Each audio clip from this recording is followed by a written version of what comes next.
Me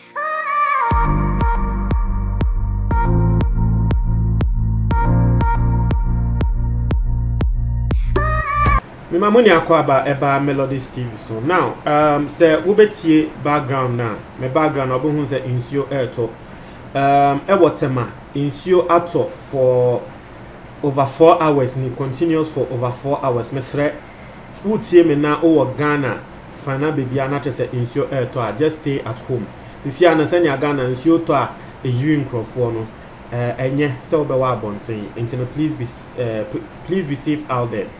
Now, I saw something online. I'm a person, ya kasa efa na me gidi say so far one kasa we hu the eda screen so no.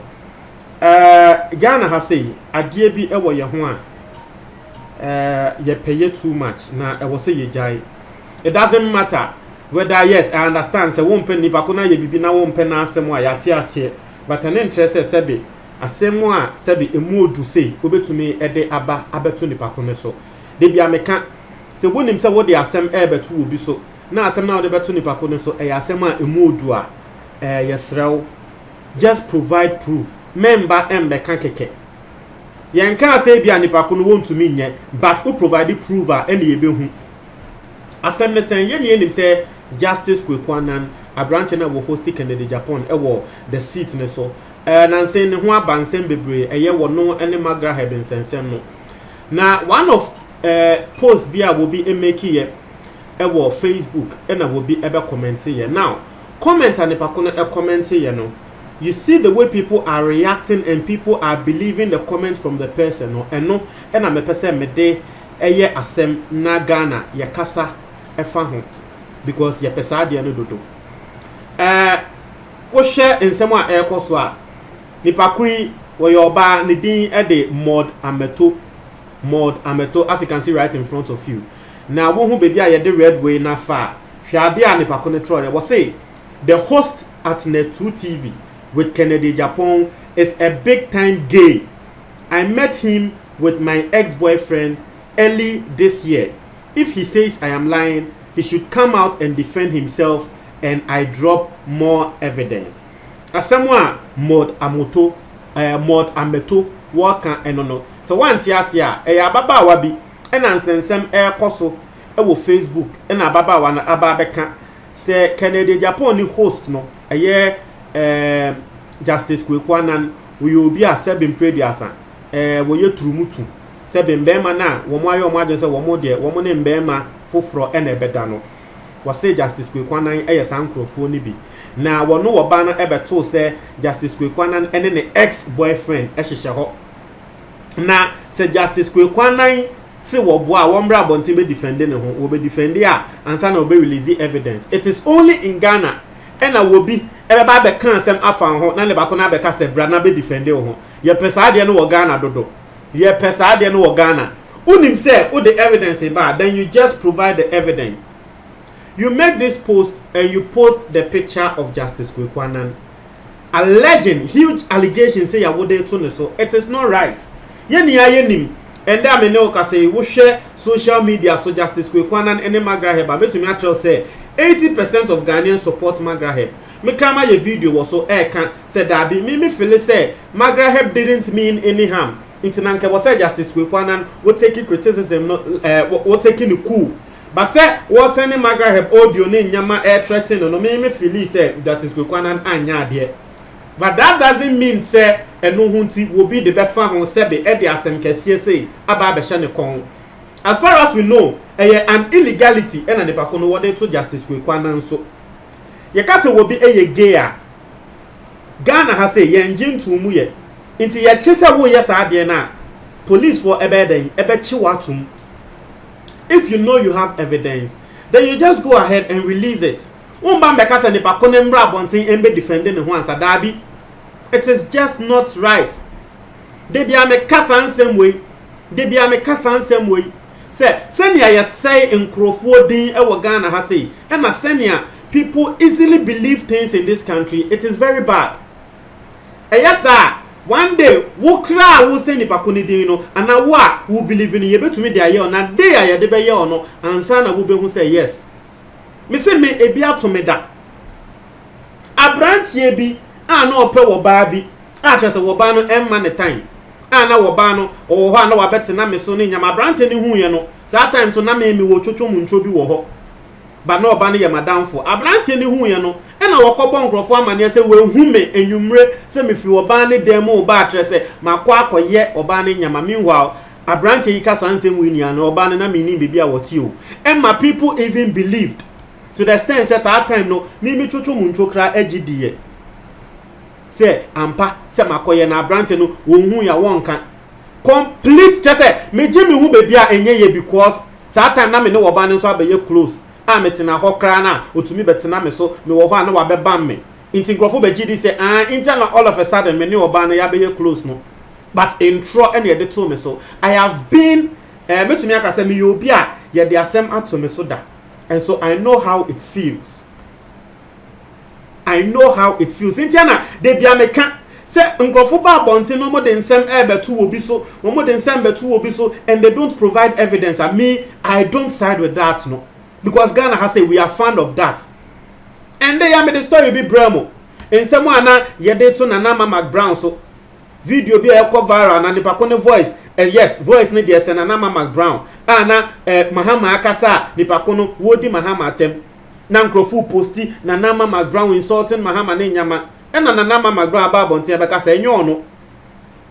Ni pakwa wo posti video no mijidi say source awonya free no no woni mpa pefe se enya Nana Mama Brown but the pakona sheda e release e ka se Nana Mama Brown enkechi asemwe de bia meka Reverend Obofo ono so sa Ghana ha say asofo bi wo ho ya sheda na ya label omo se we mu de wo mu ye fake prophets ya sheda o na ya label omo so mu ye fake prophets just because maybe they preach in tree and anyama bia wo mo ye nti yes wo mo ye fake prophet Matthias ye una wo kan so mo ye fake me de minim ba Matthias ye na nsen ya branch bi be kan say Reverend Obofo ende wo yusu nipa awodi echi mba wesie nkrofo wo kum nkrofo wesie nantwi se na odi benya dom nsen bebre nipa we be kan ye no so one share evidence okokan wo radio so you got some Ghanaians believing it. And yesterday I was telling a friend of mine, say Ghana has a home. Say nia wo pese wo say obi din na ye ji odi a e simple. O dey a picture of the person. Na fa allegation bi to ne so say nipa we kwa akokum obi. O dey men show say nipa no wo kum obi o. Just post nipa ko ne picture keke na ma wo voice emu enyedu.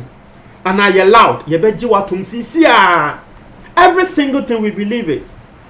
Every single thing. Ni ye dey say nkrofo din. I am against Justice Kwekwanan in his fight against Magrahe. I don't support Justice Kwekwanan, but you can't tell me say Obawe Ababe can't deal with it. Yemfa say Yemfa nyasem, and then me ka say Usha bloggers fa sem no tro say nkofo commenting and dra. The mama dwen eba asem ne so kra ne say me mamoti ase say Ghana for a react. Embra Justice Kwekwanan was sending audio bi Emma Magrahe Magrahe say no Justice Kwekwanan were bigger than Kwame Sefa kan no. And Ghana bi betro was say na say abrantie kra wo ye gay oba bi aba bonten be kan say abrantie ni ye gay. Nti me hu ya na me ka say asem we o say me kasa fa ho. Ye pesa ade no na afei nipa ko na wafa no wo dey ko. And you see things like this no ubeyi u image efimu no na ye den mekai embra tema saa time ye wo JSS side no na nsem kese ankrofo kan ni ye de to Chris Wado so say Chris Wado kra no sebe wo ye gay later na Ghana fo abehu se masa Chris Wado ne kra no eba mba pa ono de mba chese ntwa ye de to ne so saa time tema na ankrofo kan na nkrofo ka tema ni ye nam ni ye say Chris Wado din embra na wo ba so no ni ye de say ni din and you see ni pakro wo share sa de na say wo kan say Chris Wado wo ye gay no sa time no ye musician ni pakro na nse ya mi hu ni interview bi wo ba bontin be ka say sansem na wo ka fa Chris Wado hu ni na no na ye ntro because ni pakro no wo ne medical enya asem eni say medical no Chris Wado ene na ene baaye nipa kono na nsen ya wa ba bonten be ka se sansem na wo kan to Chris Wado so no na ye ntro na ne bu na efu na me se wa ahwe Wahoo, it's sa long time our cancer and some eto Chriswado so no. Afiansa wo ba abonti abeka say yentro. And I will be a wedgie assembly dino and there ebia nipa kono one says and nipa koi ni apology what they be. We destroy the way we destroy people in this country, it is bad. I am speaking against this because personally I have been a victim of it. Obi hu she na afi woka. Me say me dia no. Just say me yima no say madam for me ankasa madam for kra me yima no say den kire no. Wanje ndi o say o we die melo o ya den mi njindi. O say won njindi da. Because ono so na won ti ase say all of a sudden me ne woba na ba be ye free. Into what say asem no sa because na woba no so ye obi a sa woba no so no ye obi a won pe nipa mu. Won pesere intinam crofo entumi mbe no. So all of a sudden oba no abai me a me ne ye free otumi beba me ne nyama no na afi obi anti ase no mu fi se me ne no eye bibi.